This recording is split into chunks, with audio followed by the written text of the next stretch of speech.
বন্ধুর কাছে টিভি বিক্রি করা হয়েছে, টিভি শেষ।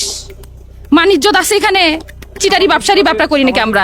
ভয়াবহ যেটা তারা একটা সন্ত্রাসী একটা আন্ডারগ্রাউন্ডে যেটা করতেছে অনেকেই জানে না, রিকভারি টিম। ওয়ালটনের মধ্যে অনেক আয়না ঘরও আছে, টর্চার সেলও আছে। তারা যা করছে, অট্টালিকা যা করছে, তা আমাদের মতো যে ডিলার যারা আছে সবারকে মাইরা করছে এই অট্টালিকা। পরে ওনারা বললো না, আপনারা মামলা করবো না, মামলা ছাড়া বহুত কিছু করার আছে, অনেক কিছু করা যায়, আপনারা অন্যভাবে সিস্টেম করবো।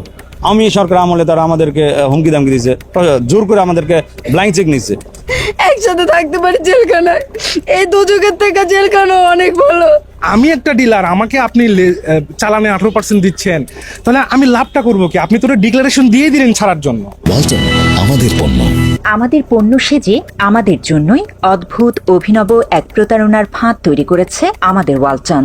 মেড ইন বাংলাদেশ নাম দিয়ে নিম্নমানের চায়না পণ্যকে আমাদের পণ্য বলে প্রতারণাটা চলছে আমাদের সাথেই। আমি ওয়ালটন পণ্য ব্যবহার করতেছি আজ থেকে 7-8 বছর হয়েছে, বাট কিন্তু মাছ মাংস রাখার পর ভালো থাকে না, ঘন ঘন ফ্রিজ নষ্ট হয়, তারপর হচ্ছে গন্ধ হয়ে যায়, আইস কম হয়।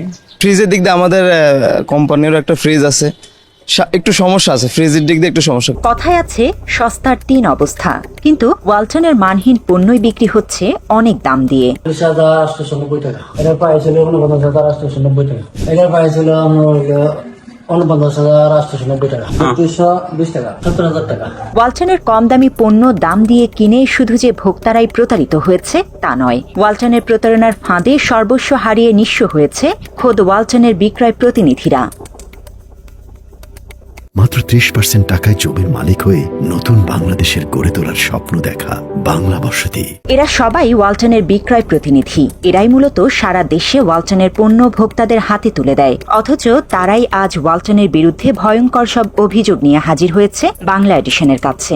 আমি বিগত দিনে যখন প্রথম ব্যবসা শুরু করি 2012 সালে, আমার অন্যান্য ব্যবসা থেকে টাইনা নিয়ে প্রায় 70 লক্ষ টাকা ইনভেস্ট করি। প্রথম পর্যায়ে আমি 50 লক্ষ টাকা দিয়ে কোম্পানি থেকে মাল নিই। আজকে আমার পুঁজি নাই, ব্যাংক লোন, বিভিন্ন জায়গায় ঋণ, হাত লোন, ঋণের অভাব নেই, অথচ কোম্পানিও আমার প্রতি একটা প্রেশার দিতেছে আর বলতেছে যে আপনি যদি এখন মাল না নেন, ব্যবসা না করেন, আপনাকে রিকভারি টিমে দেওয়া হবে, মামলা দেওয়া হবে, তো ব্যবসা চালায় যান। তো এখন আমি ব্যবসা কিভাবে চালাবো? তারা এমপি মন্ত্রী তারা কিনা পকেটে থাকে, তারা এমনও বলছে এই যে আমার ওয়াইফকে বিভিন্নভাবে হয়রানি করছে, এবং এমনও কথা বলছে যেগুলো আসলে পাবলিকে বলা যাবে না। আপনার নিজেদের ক্ষমতা আপনার বাজারে প্রকাশ করার জন্য আমাদেরকে দিয়ে আন্ডার রেটে মাল সেল করায়, আবার আমাদেরকেই ধমকায়। আন্ডার রেট করেন কেন?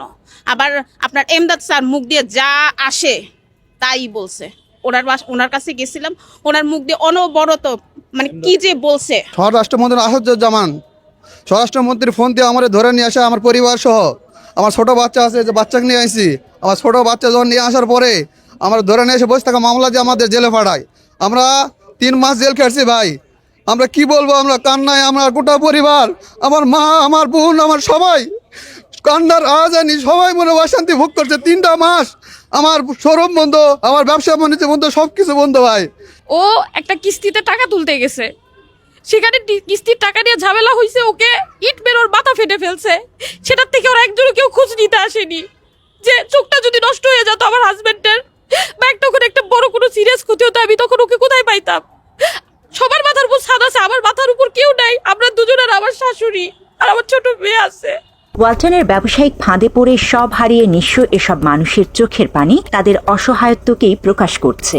এই অসহায়ত্ব সামাজিক মর্যাদা হারানোর, এই অসহায়ত্ব সহায় সম্বল হারিয়ে পথের ফকির হয়ে যাওয়ার। তারা যা করছে, অট্টালিকা যা করছে, তা আমাদের মতো যে ডিলার যারা আছে সবারকে মাইরা করছে এই অট্টালিকা। এখন সারাদিন যদি আপনি হেঁটেও বেড়ান, সারাদিনে শেষ করতে পারবেন না, এত অট্টালিকা তৈরি করছে তারা শূন্য থেকে তারা আজকে এত বড় অট্টালিকা তৈরি করছে, আর আমাদেরকে পথের ভিখারি বানাইছে। আজকে আমাদের ছেলেমেয়ের পড়ালেখার খরচ দিতে পারতেছি না, আমাদের ছেলেমেয়ের সামনে পরীক্ষা, তার পরীক্ষার ফি দিতে পারছি না, আর তোলা অসুস্থ, তার অসুখের খরচ ওষুধ জোগাতে পারি না। আমাদের তোমার খাওয়া দাওয়া পর আপন পরিস্থিতি দাঁড়াইছি যে আমাদের বাইরে যাওয়ার মতো ক্ষমতা নেই। আমরা কি করে বাঁচবো? আমরা একটা পথের ভিখারি হয়েছি, আমাদের নিঃস্ব হয়ে গেছে। সারা দেশ থেকে এসে ওয়ালটনের ডিস্ট্রিবিউটররা বাংলা এডিশনের কাছে ওয়ালটনের বিরুদ্ধে একরকম এক পাহাড় অভিযোগ তুলে ধরেন। ডিস্ট্রিবিউটররা বলছেন, ওয়ালটন ও একই কোম্পানির আরেকটি প্রতিষ্ঠান মার্সেল ব্র্যান্ডের কর্তৃপক্ষ টাকা নিয়েও পণ্য দেয়নি তাদের, ফেরত দেয়নি পাওনা টাকাও। ওয়ালটন মার্সেল একই কোম্পানি, একই মালিক, একই সব কিছু, একই জায়গাতে প্রোডাক্ট আসে, একই সার্ভিস সেন্টার। এটা Walton hi tech industry PLC limited, public limited company বলে আর এখন ইয়া করতেছে আর কি। কোম্পানি আমাকে বললো, জারিফ ভাই আপনি তো ভালো ব্যবসা করতেছেন, আপনি 1000 পিসের মালে চালান করব, আপনি আমাকে 60 লক্ষ টাকা আমাকে দেন একসাথে। আগে যে ডিউ ছিল আমার সাথে বকেয়া ছিল 60 লক্ষ টাকা, তারা 60 লক্ষ টাকা নিয়ে যায়, নিয়ে গিয়ে আমাকে একটা প্রোডাক্টও দেয় নাই। তখন কিন্তু আমি মাঠে বিভিন্ন হোলসেল করার কারণে, মানে পাইকারি ব্যবসা করার কারণে বিভিন্ন ডিলারের কাছে আমি বাকি দিয়ে আমি খুব খারাপ অবস্থায় পড়ে গেছি, যখন যে তারা একসাথে টাকাটা নিয়ে আমাকে একটি প্রোডাক্টও দেয় নাই। বাংলা এডিশনের কাছে ডিস্ট্রিবিউটররা আরও জানান, 2019 সালে 20 লাখ পিস ফ্রিজ বাজারে বিক্রির লক্ষ্য নির্ধারণ করে ওয়ালটন কর্তৃপক্ষ। এই লক্ষ্য পূরণের জন্য ডিলারদের বিশাল কমিশন প্রদানের প্রতিশ্রুতি দেয় ওয়ালটন। এক্ষেত্রে ওয়ালটন ও মার্সেলের পণ্যের জন্য আলাদা আলাদা কমিশন দেওয়ার কথা জানানো হয় ডিলারদের। ওয়ালটনের পণ্যে বিক্রয় মূল্য থেকে 40% এবং মার্সেলের পণ্যের ওপর 45% পর্যন্ত কমিশন প্রদানের প্রতিশ্রুতি দেয় কর্তৃপক্ষ। তবে ডিলাররা অভিযোগ করেন, প্রতিশ্রুতি না রেখে মাত্র 20 থেকে 24% পর্যন্ত কমিশন দেয়া হয় তাদের। আমি টোটাল 2022 সালের মার্চ পর্যন্ত, 2001 সালের জুন পর্যন্ত 101 কোটি প্লাস মাল বিক্রি করছি মার্সেলের। তো তাদের এমআরপি রেটে 101 কোটি টাকা, কিন্তু আমি কমিশন হিসেবে ধার্য করে দেখি আমি 22 কোটি টাকা পাই। এখন লেজার পরিচালনা করে দেখি যে আমি 12 কোটি টাকা আমার কাছে ডিউ দেখাচ্ছে। আমি যখন তাদেরকে বললাম যে 12 কোটি টাকা কেন, তখন তারা কি করছে, পার্শ্ববর্তী 2-1টা ডিলারের থেকে টাকা নিয়ে আমার লেজার দাম কমাই দিচ্ছে, মানে লেজারটা কমাই দিচ্ছে। যেখানে এই 12 কোটি টাকা দেখাচ্ছে, এখানে এসে আমাকে 9 কোটি টাকা দেখাচ্ছে। তো আমি বললাম যে ভাই টাকা তো এইভাবে কি, বলতেছে ভাই আপনি ব্যবসা করতে থাকেন, আমরা এটা সমাধান দিচ্ছি। বাজারে একক আধিপত্য বিস্তার করতে এবং ঘরে ঘরে ওয়ালটনের পণ্য ছড়িয়ে দিতে ডিলারদের ব্যবহার করেছে ওয়ালটন, এমন অভিযোগও করেন ব্যবসায়ীরা। তারা জানান, 20 লাখ পিস ফ্রিজ বিক্রির লক্ষ্য পূরণ করতে নানা রকম অসৎ উপায় অবলম্বনের প্রক্রিয়া চলমান রাখে ওয়ালটন। কোম্পানির প্রতিনিধিরা ডিলারদের না জানিয়ে অন্যান্য ইলেকট্রনিক্স ব্যবসায়ীদের কাছে পণ্য বিক্রি করে। তবে এক্ষেত্রে ডিলারদের কোড ব্যবহার করে পণ্য দেয়া হয় অন্য ব্যবসায়ীদের। ওই পণ্যের দাম আবার ডিলারদের নামে ওঠায় ওয়ালটন। ফলে পণ্য ক্রয় না করেই দাম দিতে হয় ডিলারদের, আর ভুতুরে এই দাম শোধ করতে যেয়েই পথের ফকির হয়েছেন তারা। এরা আমাদেরকে হোলসেলের একটা ওই পরামর্শ দিয়ে সেটা সাব ডিলারকে দিয়ে তারা মালটা বিক্রি করাইছে। সেই মালটার মধ্যেও সমস্যা হলো, ধরেন আমি আপনার মাল আমাকে যে তার ইনভয়েস করছে বা চালান করছে, সেই চালান আমাকে কতটুকু চালান করছে সেটাও আমাকে অথেন্টিক জানায় নাই। কিন্তু লেজারের মধ্যে দেখা যাচ্ছে আপনার বিশাল অ্যামাউন্ট ধরাই দিছে। এখন আমার যে টাকাটা দিছি, আমরা তো যখন তাদের কাছে লেজার চাইছে, ভাই আমি তো টাকা আপনাকে দিছি, আমার হিসাবটা দেন, বলে ভাই হিসাব লাগবে না, মাল নিতে থাকেন আর বেচতে থাকেন। ওয়ালটন চাইতো না কোনো কোম্পানি বাংলাদেশে ব্যবসা করুক, একক 90% শেয়ার। এমনকি আমরা লড়াই করে, এমনকি আমরা যখন ওয়ালটন শুরুর দিকে যখন ওয়ালটন প্রোডাকশন করে মাল বিক্রি করে, আমরা বিক্রি করি, তখন কিন্তু আমরা কাস্টমার মাইরেও খাইছি। 1920 সালে যখন আপনার 20 লাখ ফ্রিজ বিক্রি করার তাদের অ্যাটমটা নিল, সে 20 লাখ ফ্রিজ বিক্রির সাথে এরা আপনার, আমি যে কয়টা ফ্রিজ পাইছি সেটা আমার কাছে চালানো নেয় নাই, আমার কাছে কোনো লিখিতেও নেয় নাই, কিন্তু লেজারের ভিতরে বিশাল অ্যামাউন্ট সেখানে ঢুকাই দিছে। সারা দেশ থেকে আসা এসব ব্যবসায়িক ডিলাররা বাংলা এডিশনকে আরও জানান, তাদের নামে বিভিন্ন সময় পণ্য ক্রয়ের ভুয়া রসিদ তৈরি করে ওয়ালটন। পরে সেই অনুযায়ী তাদের বিল পরিশোধ করতে চাপ দেয় প্রতিষ্ঠানটি। ব্যবসা টিকিয়ে রাখতে ওয়ালটনের এমন চাপে পড়ে ব্যাপক ব্যাংক ঋণে জর্জরিত হয়ে যায় ডিলাররা। পরে সময় মতো সেই ঋণ পরিশোধ করতে না পারায় উল্টো আরও চাপ বাড়ে তাদের। এই অবস্থায় মামলা দিয়ে এসব ব্যবসায়ীদের হয়রানি করে ওয়ালটন। এতে করে সামাজিকভাবে হেয় প্রতিপন্ন হতে হয় ব্যবসায়ীদের। কেউ কারাভোগও করেছেন। অনেকের অভিযোগ, ব্রিটিশ ইস্ট ইন্ডিয়া কোম্পানির মতো ব্যবসায়ীদের শুষে নিচ্ছে ওয়ালটন। ইস্ট ইন্ডিয়ার মতো তারা আমাদের দিয়ে বিজনেস করাবে। আমি বিজনেস করে লস খাইছি, আমার ছেলে মেয়েদের বিজনেস করাবে। এটা তাদের একটা প্ল্যান আর কি। আমার কাছে 5 কোটি টাকা পায় বা 6 কোটি টাকা পায়, আমি তো টাকা দেওয়ার সক্ষমতা আমার নাই। তাহলে কি করতে হবে? আমি বিজনেস করে যাব, আমার ছেলে মেয়েরাও বিজনেস করে যাবে। মানে এটা ইস্ট ইন্ডিয়ার মতো একটা থিওরি আর কি। 7 কোটি 64 লক্ষ টাকা আমরা পাই, এই বলে আমরা লিগাল নোটিশ পাঠাই। উইথ 12টা চেকের পাতা ছিল, চেকের পাতা নাম্বার দিয়ে আমি চেকের পাতা নাম্বার দিয়ে 12টা চেক আমি এই 15 দিনের মধ্যে ফেরত চাই, এই বলে আমি লিগাল নোটিশ দিই। এই লিগাল নোটিশের পরই তারা আমাদের মামলা করে দিয়ে আমার গোটা পরিবার সহ হেনস্থ করে আমরা 3 মাস জেল কাটছি ভাই। এত কষ্ট এটা কথা বলা যাবে না ভাই। ওনারা বাটপারি চিটারি করবে, আর এগুলো বলতে গেলে আমাদের দোষ, আমাদের নামে মামলা দিবে। এখন আমরাও তো মামলা দিছি কোর্টে, তো আমরাও মামলা দিছি, কোর্ট তো প্রমাণ দেখবে, প্রমাণ নিয়েই তো ঘুরতেছি। ওনারা এগুলো দেখবে না, তো দেখবে কে? আমাদের এই বিষয়গুলো দেখবে কে? মামলা, ব্যবসায়ীদের নানাভাবে জিম্মি করা, এসব করতে অন্যরকম একটা ফাঁদ তৈরি করে ওয়ালটন। ডিলাররা জানান, ওয়ালটন এবং মার্সেল কোম্পানি তাদের কাছ থেকে ব্যাংক চেক এবং ফাঁকা স্ট্যাম্প পেপারে জোর করে বিভিন্ন কৌশলে স্বাক্ষর নেন। ফলে নিরুপায় হয়ে বিভিন্ন সময়ে ওয়ালটনকে বাড়তি টাকা দিতে বাধ্য হয় তারা। মামলা, হুমকি দামকি, প্রশাসন, আমি সরকার আমলে তারা আমাদেরকে হুমকি দামকি দিয়েছে, জোর করে আমাদেরকে ব্ল্যাঙ্ক চেক নিচ্ছে।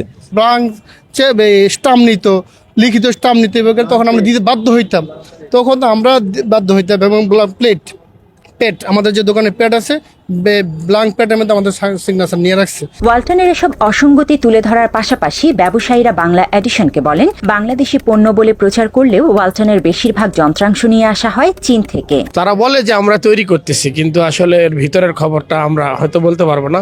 এটা ওরা বাইরে থেকে নিয়ে এসে এটাকে সংযোজন বিয়োজন করে জোড়াতালি দিয়ে চালায় দেয়। আমি যতটুকু জানি তারা বেশিরভাগ পণ্য চায়না থেকে নিয়ে আসে, এলইডি বিশেষ করে। আর এলইডিটা বোধহয় ওনারা যেখান থেকে নেয়, স্যামসুই কি আকাই থেকে ওনারা প্রোডাকশন করে নেয়। আর আপনার ওয়ালটনের যে সার্ভিসগুলা বা তাদের যে পার্টসপাতিগুলা যদি তাদের দেশে যদি প্রোডাকশন করতো, তাইলে আমি যে সার্ভিসে গেলাম তখন আমার পার্টস নাই বিধায় আমার ফ্রিজ কেন ফেরত আসবে, আমার রাইস কুকার কেন ফেরত আসবে? যদি প্রোডাকশন যদি দেশে হয়ে থাকে তাহলে তো আমাকে 2 দিন বেশি লাগুক, আমাকে তাদের সার্ভিস দিতে পারতো। এছাড়া টিভি, ফ্রিজ, কম্পিউটার, বাইক সহ ওয়ালটনের বেশিরভাগ পণ্যের গুণগত মান নিয়েও প্রশ্ন তোলেন ডিলাররা। এক্ষেত্রে ওয়ালটনের পণ্য বিক্রি করে ভোক্তাদের কাছে নানাভাবে অপমান, অপদস্থ হতে হয়েছে বলে অভিযোগ করেন তারা। একটা রাইস কুকার বিক্রি করছি, কতবার যে ওই রাইস কুকার নিয়ে, ওনারা অত আর্থিক অবস্থা ভালো না, ওই রাইস কুকারটা ওনার কাছে অনেক দামি। উনি বলতেছে 1 ঘন্টা লাগে ভাত হতে। বন্ধুর কাছে টিভি বিক্রি করা হয়েছে, টিভি শেষ। মানিজ্যত আছে এখানে, চিটারি ব্যবসারি ব্যাপার করি নাকি আমরা? এখনো যেগুলো প্রোডাক্ট, যেমন মোবাইল যদি কেউ বলা হয় যে ওয়ালটনের ফোন ব্যবহার করেন, তারা আগেই বলে যে না ভাই, ওয়ালটনের ফোন কখনো ব্যবহার করা যাবে না, আপনাদের ফোন গরম হয়ে যায়, আপনাদের ফোনে চার্জ থাকে না, আপনাদের অনেক সমস্যা। ইন্টারন্যাশনাল ব্র্যান্ডের একটা ফ্রিজের সিস্টেম হচ্ছে আপনার 25% বা 30% ডিপ থাকবে, 70% নর্মাল থাকবে। তারা করে 50 বা 55% ডিপ করছে, আপনার 45% নর্মাল করছে। এই ক্ষেত্রে প্রোডাক্ট নষ্ট হবে, খাবারে গন্ধ হবে, কিন্তু তারা কিন্তু এটা মানতে রাজি না। দায়ভার দিয়ে দেয় দোকানদারের উপরে, যত ঝামেলা দোকানদার, তাদের কোনো কিছু না। ওয়ালটন তাদের পণ্যে বিভিন্ন মেয়াদের ওয়ারেন্টি দেওয়ার কথা বললেও সেটি মানা হয় না কখনোই। সার্ভিসের নামে হয়রানি করা হয় গ্রাহকদের। হোম সার্ভিসের নিয়মের কথা বলা হলেও সেই সেবাও দেয় না ওয়ালটন। একই সঙ্গে নিয়ম না মেনে হুটহাট পণ্যের দাম বাড়িয়ে জিম্মি করা হয় ব্যবসায়ীদের। এত সব অভিযোগও করেন ডিলাররা। সার্ভিসের ক্ষেত্রে গেলে একটা সার্ভিস একবারের জায়গায় 2বার গেলে ওই দিন সার্ভিস করে দিচ্ছে, এটা আপনারা ইচ্ছা করে নষ্ট করছেন, কাস্টমারের দোষ দেয়। আপনার প্রোডাক্ট যে খারাপ সেটা তারা মানতে রাজি না। খারাপ দোকানদার খারাপ কাস্টমার। আর এত বড় কোম্পানির সাথে আমাদের মতন সাধারণ পাবলিক গিয়ে তো কোনো কিছু বলার ক্ষমতা আমাদের নাই। বলা হয় যে বাসায় যে হোম সার্ভিস দেওয়া হবে, কিন্তু সার্ভিস সেন্টারে তারা আগে টাকা নেয়, যে আপনার এই সার্ভিস বাবদ এত টাকা, 500 টাকা দেন, জমা দেন, তারপর আপনাকে ফোন দিয়ে বলা হবে যে আপনার জিনিসটা কি লাগবে। এরকম পাবলিকের কাছে গেলে এই জন্য আস্তে আস্তে পাবলিকের আস্থা অনেক কমে গেছে। এদের এমন একটা পলিসি যে মানে অনেক সময় দেখা গেছে পণ্যের দাম কমাই দিছে, বিভিন্ন অফারতে দাম কমানো হচ্ছে। আমার কয়েকবার দেখা গেছে, একবার 83 পিস এলইডি দিয়ে আগের দিন এলইডি দিছে, পরের দিন 3000 করে দাম কমাই দিছে। তাহলে আমাকে 3 দিন আগে প্রোডাক্ট দিল ধরুন 40,000 টাকা একটা এলইডি দাম, পরের দিন ওরা দাম কমাই দেবো 37,000 টাকা। তার প্রত্যেকটা এলইডি যে 3,000 টাকা আমাকে দাম বেশি গেলো, আমি প্রোডাক্টটা বিক্রি করবো কোথায়? 2022 সালে জানুয়ারি মাসের প্রথম 20 দিনে তারা 18 থেকে 20 বার দাম বাড়াইছে। 18 থেকে 20 বার দাম বাড়াইছে। কি সমস্যা? ডলারের দাম বেড়েছে। তো ডলারের দাম বাড়ছে, তুমি আজকে যে মালটা কিনে নিয়ে আসতেছো সেটা তুমি 3 মাস পর প্রোডাকশন করবা, 3 মাস পর দাম বাড়তে পারে। তুমি যে মালটা আমাকে এখন দিচ্ছ সেটা তো তুমি 3 মাস আগে নিয়ে আসো নাই। তো তারা আমাদের মাধ্যমে অনেক বাটপারি করছে, আমরা কিছু বলি নাই, কারণ তারা অনেক বড় কোম্পানি। এত অভিযোগ থাকা সত্ত্বেও আওয়ামী লীগ এবং প্রশাসনের ভয় ভীতি দেখিয়ে ব্যবসায়ীদের নিয়ন্ত্রণ করতেন ওয়ালটন কর্তৃপক্ষ, এমন দাবি করেন ব্যবসায়ীরা। কোনো কিছু বললে আইনের ভয়, এই করবে সেই করবে, কারণ তারা তো আমার আয়নাগর সহ দেখাই আনছে যে ইয়ে করে রাখলে আপনি কি করবেন। আসলে তো এদের বিরুদ্ধে কোনো কিছু করার আমার ক্ষমতা নাই। একটা কোম্পানি 15 বছর টিনের ব্যবসা থেকে আজকে হাজার হাজার কোটি টাকা মালিক হয়, 15 বছর তাদের এত গ্রোথ এই আওয়ামী লীগের ছত্রছায়া তারা এই গ্রোথগুলো করছে। এছাড়া আলোচনা করার নামে ব্যবসায়ীদের ওয়ালটনের প্রধান কার্যালয় নিয়ে নানাভাবে ভয়ভীতি দেখানো হতো বলেও জানান ডিলাররা। তারা বলেন ওয়ালটনের নিজস্ব টর্চার সেল রয়েছে, আর সেখানে নিয়ে সাবেক প্রশাসনের বিভিন্ন কর্মকর্তাদের দ্বারা নির্যাতন করা হতো তাদের। গ্লাস কালারের রুম আছে, রুমের মধ্যে আমাকে নিয়ে প্রায় 12-13 জন, হ্যাঁ, আপনার যে সাবেক এসপি থাকে, তারপরে সাবেক আপনার ওসি, হ্যাঁ, আবার হচ্ছে গিয়ে আওয়ামী লীগের কিছু ক্যাডার ম্যাডার ওরা আমাকে নিয়োগ দিয়ে রাখছে। তাদের হেড অফিসে একটা আয়নাগর বা একটা টর্চার সেলের মতো আছে। আমি একদিন গিয়েছিলাম সেখানে, আমাকে ডেকে নিয়েছিল যে আপনার কাছে এত টাকা পায়, আপনি সেইগুলা পরিশোধ করেন। কিন্তু ওই টর্চার সেলে গিয়া সেখানে কাদের বসাইছে জানেন? অবসরপ্রাপ্ত ম্যাজিস্ট্রেট, অবসরপ্রাপ্ত এসআই, অবসরপ্রাপ্ত জজ সাহেব, এদেরকে বসানো হয়েছে। কারণ কি? ওই যে তাদের সাথে লিঙ্ক আছে, পরবর্তীতে যারা এখন বর্তমানে দায়িত্বপ্রাপ্ত আছে তাদের সাথে তো তাদের লিঙ্ক আছে। এখানে তারা বসে 8-10 জন, একজন বলে উনি সাবেক ওসি, আরেকজন হলো সাবেক এসপি, এভাবে তারা 8-10 জন বসে আর আমাদেরকে 1 লাখ টাকা ডাকে আমাদেরকে বেন টর্চার, বিভিন্ন প্রশ্ন, ওখানে প্রশ্ন জর্জরিত করে বেন টর্চার করে আবার আপনার টাকা ঢুকান, আবার নতুন করে টাকা দেয় এবং স্টাম্পের মধ্যে লিখিত নিত। ওরা ওইখানে আমাদের একজন 1-to-1 কথা বলে নিয়ে যায়। নিয়ে যাওয়ার পরে ওদের ওইখানে ওরা 10-12 জন থাকে, বিভিন্ন ধরনের কথা বলে, বিভিন্ন ধরনের হুমকি দেয়। এতে দেখা গেছে আমাদের অনেকেরই মানসিকভাবে, শারীরিকভাবে এবং সম্মানহানি করেছে। ইভেন আমাদের এক ভাই আছে, তাকে তারা গায়েও হাত তুলেছে। অবসরপ্রাপ্ত ওসি, এসপি, আগে নাকি মেজর ছিল, এরাই বিভিন্ন ধরনের অফিসাররা আইসা, মানে আমি একা, তারা যখন এইভাবে গুল করে বসে আমার কথা বলে, বিভিন্ন ভয়ভীতি দেখায়। আমি তো ওই ভয়ভীতির কারণ না, তারপর আমার ভয়ভীতি দেখাইছে, অনেক ভয়ভীতি দেখাইছে, আমার গায়ে হাতও তুলছে। ওয়ালটনের চেয়ারম্যান এবং কর্তৃপক্ষের কাছে বারবার অভিযোগ দেওয়া সত্ত্বেও কোনো প্রতিকার পাননি ব্যবসায়ীরা। এটা তো টোটাল ম্যানেজমেন্টই জড়িত ভাই, কারণ একটা পলিসি করতে গেলে কোম্পানি ঊর্ধ্বতন কর্মকর্তা ছাড়া তো কোনো পলিসি আপনার অবলম্বন করতে পারে না। তাদের তো বিভিন্ন টিম আছে মার্কেট পর্যবেক্ষণ করে, কিন্তু তাদের কাছে যাইলে হয়তো 2-4 জন খারাপ করছে। 2-4 জন যদি খারাপ করে থাকে, দেশে হাজার হাজার ডিলার ক্ষতিগ্রস্ত কিভাবে হইলো? 23 সালের ফেব্রুয়ারিতে এসে আমি বন্ধ করে দিই, ভাই আমি আপনাদের হিসাব অনেক গরমিল পাইতেছি, আমি আর সেল করব না। তখন তারা আমারে ডেকে নিয়ে গেল তাদের রিকভারি টিম হলো মালিক পক্ষের চাস্তো ভাই, সম্ভবত জাহিদ ওনার নাম, ফুয়াদ, আরও কয়েকজন মার্কেটিংয়ের কয়েকজন, 7-8 জন মিলে আমার এমনভাবে প্রশ্ন করলো, আমি যেমন মানুষটা আমি অমানুষ, যা থা ভাষা, খারাপ ভাষা, বাজে আচরণ, যা করার তাদের তাই তারা করছে। এই অবস্থায় বিচার না পেয়ে সম্প্রতি ওয়ালটনের বিরুদ্ধে প্রেস ক্লাবের সামনে মানববন্ধন করেছে ভুক্তভোগী ব্যবসায়ীরা। তবে স্বতঃস্ফূর্তভাবে বিচার চাওয়ারও উপায় নেই নিরুপায় ক্ষতিগ্রস্ত ডিলারদের। ওয়ালটনের বিরুদ্ধে কোনো আন্দোলন করলে ভুক্তভোগীদের বিভিন্ন মাধ্যমে হুমকি দেয়া হয়। মানুষ একসাথে হয়ে মাঠে নামবে, তখন কি কোম্পানির আরো ভালো হবে? কোম্পানির ডিসিশন নিলে আমি কি বলতে পারি? এটা কিন্তু রোল কয় নাই, আমি সরাসরি ম্যানেজমেন্টের বলে তো আমি আপনার যেটা অ্যাডভাইস করবো যে আপনি থানায় একটু যোগাযোগ রাখবেন, মানে আপনার যে থানায় ওখানে কোনো ওয়ারেন্ট আসে কিনা, আপনি লোক লাগে রাখবেন থানার মধ্যে।